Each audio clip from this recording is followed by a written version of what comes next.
What's up guys, Asian here again with another theory crafting video, and today we're going to be taking the time now to explore different builds out there and trying to compare them to kind of see which builds are actually going to be better for you and where each of the builds kind of fall in line compared to each other. So basically what I did was I took to YouTube and I took to the internet to kind of find content creators that have published builds out for the Dragonbones DLC. And I specifically was looking at magicka sorcerer builds, non-pet, that have been updated for Dragonbones DLC, that were geared towards players that were maybe like around CP 300, so not like a very endgame build, but a build that is at least fairly accessible to endgame people who want to start to get into the endgame. So kind of the criteria I set for that were monster helm sets were okay. If the build used monster helm sets, that was fine. But if the build used a Maelstrom staff, then that was not okay, because we're going on the assumption that people haven't quite gotten their Maelstrom weapons yet. They're either still farming them or they don't have them yet.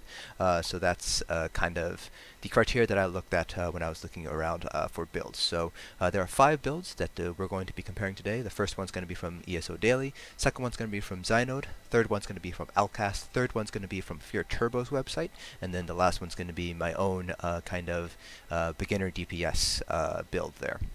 And so basically what I did was I did 3 parses on each of those 5 builds, and I'd averaged them out, and then I compared them percentage-wise, not just absolute-wise, so what DPS difference is between all of them. I tried to follow each build to the letter as best as I could, based on the information that was available to me, either on the website or the videos that that I found. So I'm just going to go over each of the 5 different builds first. So I have them all saved here on Alpha Gear. This is ESO Daily's build. So this is actually not quite correct, because I did have to make a couple of changes here. His build was probably the most different out of all of them. He had different stat distributions, so his attribute distributions was different from everybody else's, and he used different skills as well. He used quite a few different skills instead of what the rest of the builds were pretty much using. Okay, so we go ahead and take a look at the build here. So I used Alpha Gear, so it does actually doesn't quite save everything, but this is here are a couple of differences here. So I did have to use 2 magicka glyphs here. He actually has 2 health glyphs here instead of magicka glyphs. All of these are spell damage, but he actually has 2 regen glyphs here. But everything else is pretty much the same. So he's using 2-piece Lambris, and then he's basically doing what's called split staffs. So on the front staff he has Netch's Touch, and then on the back bar he has Julianos active. So that's basically what we mean by when we say split staves. You don't really see this too much in DPS. You see this more often with healers who are using monster helm sets and they want to go split staves that way. Technically speaking, a acuity set for the the very end game DPS builds, those are technically split staves because acuity is only active while you're on your front bar, but this is kind of the more traditional definition of split staves, where you only have one 5-piece active on one bar and the other 5-piece active on the other. So this is kind of what the build looked like. His skills, so again I did have to remorph these skills, but instead of Liquid Lightning he actually used the other morph, which was Lightning Flood, and then instead of Blockade of Storms he had the other morph, which was Unstable Wall of Elements. So this was his build. Oh, and Mage's Wrath was also the other morph as well, so that was Endless Fury instead of Mage's Wrath. So these 3 skills are actually the other morph, not the morphs that you see here. So his build definitely was very different from everybody else's. The other thing too is that it didn't really have a spammable, so I watched this video and it wasn't very clear what his spamble actually was, whether it was Mage's Wrath or whether it was Crystal Frags. So I decided just to go with heavy attacks, just because Crystal Frags and Mage's Wrath, generally speaking, aren't considered spammables. But if anybody has used this build and knows what the spammable actually is, please let me know down in the comments. I can retest it and kind of include that in a comment, or update this video's description. So that's something that was really confusing to me. The second build was Zynode's build. This is a build that uses swap over to gear. This one doesn't use a monster helm set, so he actually had 2 builds on his website. The first one used a Maelstrom staff, so we discounted that one and instead used the second build instead, which focused on using Netch's Touch and Julianos. So we always had the that.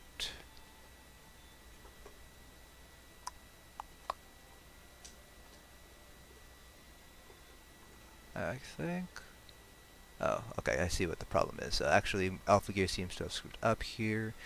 So I am missing a Julianos piece, so I will just quickly replace that piece there. So Zynode's build has basically 5/5 and then random staves. So he always had Nesh's Touch active. He always has Julianos active. Then he has 3 spell damage glyphs here on Nesh's Touch. Then he just had random staves here. So I used a Spider Cultist Lightning Staff. So he has Sharpen and Weapon Damage enchant on the front bar, and then Charge Shock Damage enchant on the back bar. So this is a pretty typical approach here for kind of beginner builds. Magsorc, you use a crafted set like Julianos, and then you use Nesh's Touch. I do believe we are using the wrong, yeah, we're using the wrong traits as well. He actually had Divines on all of them instead of Infused. So Alpha Gear screwed up again. But this is kind of what his build looks like. His bars are actually pretty good compared to some other builds. So you'll notice here that I have Elemental Drain. That's just for the parse. I tried to Ele Drain on all of the dummy parses, so I could get a proper comparison between all of them. So this is actually where his shield would be. So he actually has Ward on this spot. So I just replaced it with Elemental Drain here.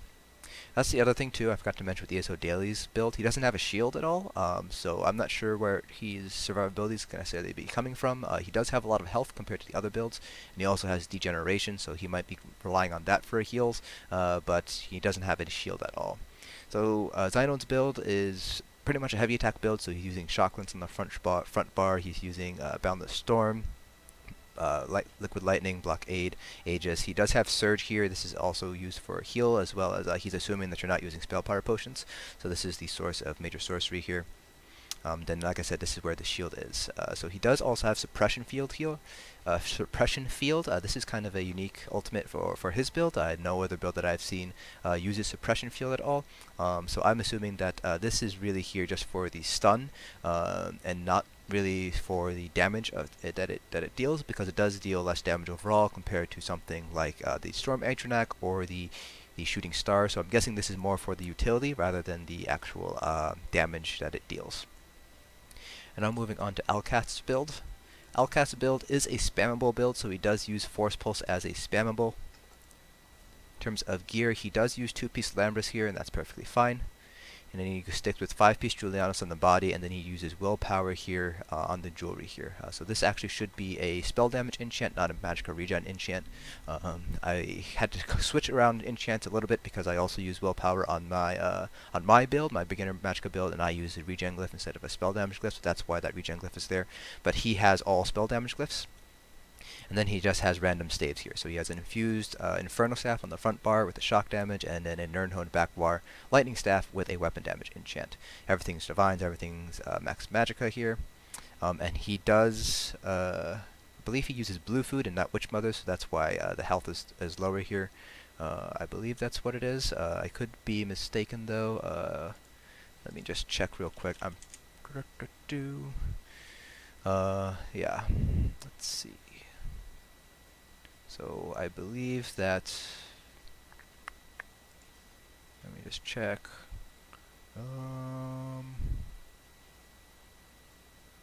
Yeah, so he uses Blue Food or Witch Mothers. So if he's using Witch Mothers, he would actually have the health enchant here instead of the magicka enchant. But again, because a lot of these pieces are being used across different sets and different builds, I should say, and different builds have different enchants, that's kind of why I don't have that health enchant there. But this would normally be a health enchant and not a magicka enchant.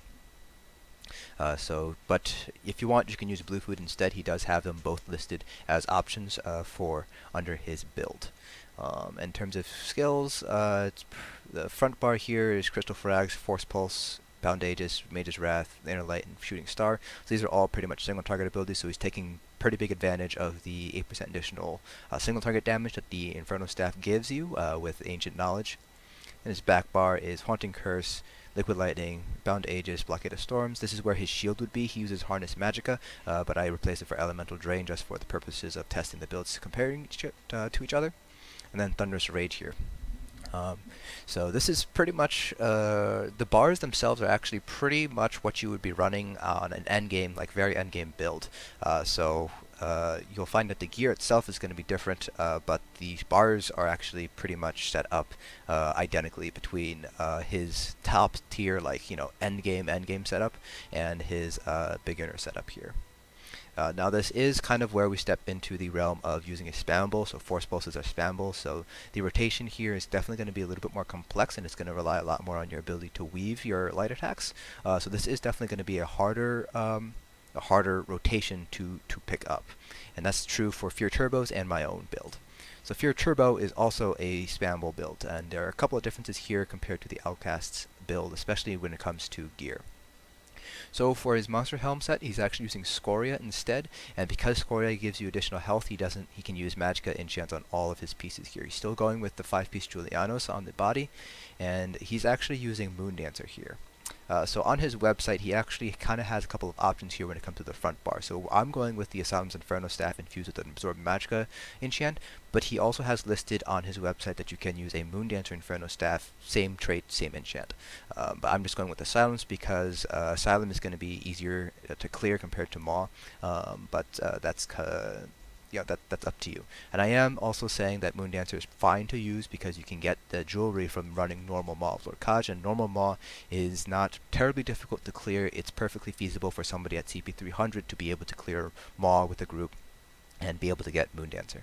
And then for his back bar, he has any lightning staff, but he also does have Moondancer lightning staff listed as a potential alternative here. But I'm just going for the assumption that you're not getting into Moondancer staves at all, so that's why we have the Asylum and the Juliano staff here. So he has infused his shock damage enchant on the back bar here. Now for his bars, back bar is pretty much identical to Alcast, so Haunting Curse, Liquid Lightning, Bound Aegis, Blockade, and this is where his shield is. I believe he uses a ward instead of Harness Magicka. And then Ellie Rage here. And then his front bar, he actually trades out Inner Light and puts in Power Surge instead. This is mainly for the healing capability. Then he goes Force Pulse, Crystal Frags, Mage's Wrath, and then Greater Storm Atronach. One thing to note is that ESO Daily and Alcast both recommend using the Apprentice Mundus Stone, and then Zynode recommends using the Thief Mundus Stone. Fear actually recommends using the Lover Mundus Stone instead. So that's kind of where things start to deviate a bit when it comes to Mundus choice. And then finally, let's talk about my build. So this is based on my own beginner Magicka DPS build, and it is going to be a little bit different from Alcast, Fear, everybody else's build.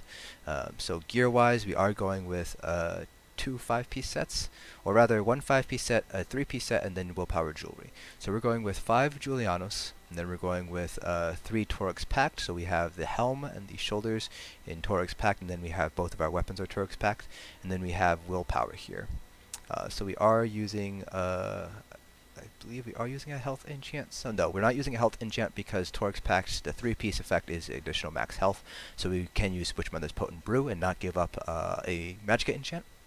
And then, so Alcast's build, when it uses willpower, it has 3 spell damage glyphs, but I have 1 regen glyph to help out with our regen. But other than that, let's see, so my front bar is an Inferno Staff infused shock damage enchant, and my back bar is a Lightning Staff infused with a weapon damage enchant. And this is Torix Pact, so we're assuming that you don't have time to farm, monster helm sets or anything like that. In terms of bars, I tend to do something a little bit different compared to what Alcast and Fear has. I also use a spammable build, but I kind of swap where Haunting Curse and Mage's Wrath is. And that's just for simplicity's sake. So during Execute, you can just drop Liquid Lightning and Blockade of Storms, and then stay on that bar for Mage's Wrath. So Mage's Wrath, Liquid Lightning, Bound Aegis, Blockade of Storms. This is where I had my shield. This is obviously going to be a ward. I also do not use Harness Magicka, so this is where I replaced it with Ellie Drain. Then Thunderous Rage. And for our front bar, Crystal Frags, Force Pulse, Bound Aegis, Haunting Curse, Inner Light, and Greater Storm Atronach. And then I also use the Lover Mundus, just like Fear recommends as well. There are also going to be pretty big differences when it comes to champion point distributions. So Alcast has a 2-point distribution for 720. I have a CP point distribution for 720 as well. Fear Turbo on his website only had a distribution for 300 CPs, so it was only 100 into the blue CP, so I just had to figure out the best CP point distribution, so I pretty much just said, because Fear and Alcast builds were pretty similar to each other, I just used the same CP point distributions there. ESO Daily and Zynode also had their own different CP point distributions, but I'm not going to get into that at this point. You can find their CP point distributions down in the links that I have down in the description below. And so now let's go ahead and shift over to the interesting part, which is going to be the actual results from the tests. So these are the results here, tabulated in spreadsheet form. And so here we have their columns, so ESO Daily, Zynode, Alcast, Fear Turbo, myself. And then down here, ESO Daily, again, all 5 of us. And these are the percentage differences. So for example, if we're looking at this, this is a difference in DPS between Zynode's build and ESO Daily's build. So Zynode's build is pulling 24% more DPS than ESO Daily's builds. So just looking down the line here, you can see a pretty steady progression of DPS, and then you see a very, very large jump here between Zynode, ESO Daily, and Alcast, Fear Turbo, and myself. Fear Turbo's build one's out. You can manage to pull almost 34k DPS on average using Fear Turbo's build, and then Alcast and mine are pretty much within neck and neck. They're pretty much within what's it called? Standard error, so they're within, margin of error from each other. You can see here the difference here is only 0.4%, so that's well within the margin of error there. And then Zynode's and ESO Daily's builds do fall short. So you can see here ESO Daily's build falls 24% short of Zynode's, and it falls a incredibly large 53% from Alcast builds and myself, and it falls even more, 63% between Fear Turbo's build and his own build. Zynode's fares obviously a little bit better because his average is about 5,000 higher than ESO Daily's build, so his drops to 23% for Alcast's build and myself, and 31% for Fear Turbo's build. And then Fear Turbo's just completely dominates. You can see here it pulls easily 2k higher than both Alcast's build and my own build. So just judging from each of these builds here, so the kind of takeaway point is all these builds are kind of recommended as endgame builds, so people who want to get into vet trials. So ESO Dailies, the average is 20.7k or so, and that is, I would be very, very hesitant to bring somebody using this build onto a vet trial run, at least for vet Craglorns. A lot of guilds, while technically 20k is enough to pass the vet Craglorn trials on a 3 million dummy self-buff parse. It's one of those things where you kind of want a little bit higher because that's pushing it very close. If all 8 or 9 of your DPS are pushing 20k, then you are going to be cutting it close, on some bosses that have soft or hard DPS checks. So that's why a lot of guilds are asking for 25k minimum on a 3 million target dummy self-buffed, just because so they have that little bit of extra wiggle room. Because you also have to remember, if you're dying during a fight, you're losing DPS because you're dead, you're not dealing any DPS, and somebody else has to come res you, and that's going to be a DPS. So if you're only hitting 20k and you die, that average DPS is going to go down. Maybe you'll be hitting 19k or 18k, and then at that point, you're not really pulling your weight anymore when it comes to DPS. Yes, you can still do vet trials with this build, but ultimately, I don't like saying this, but you are going to be somewhat carried through that trial just because of how low your DPS is compared to everybody else's. Zynode's build is pulling 25.7, so this is fine for vet Craglorn trials. It will not meet the cut for vet Maw and vet Halls of Fabrication, and it will be very difficult to do, or at the very least, it'll be a very long run of Vet Asylum using this build here. So Craglorn trials, like I said, they typically, most guilds ask for 25k self-buffed on a 3 million dummy parse, but it's different for Vet Maw and Vet Hoff because those have much harder DPS checks, so you need to meet a certain DPS check for those two trials, otherwise you're just not going to be able to continue past to the final boss. You're not going to be able to clear it. And so the DPS checkpoint for Vet Maw and Vet Hoff, a lot of guilds ask for 30k, some guilds ask as high as 35k, so 30k is generally the most common that I've seen. 35k is more for Vet Hoff because the final boss in Vet Hoff does have a pretty hard DPS check that you have to beat, and the cutoff for that is around 30k or so.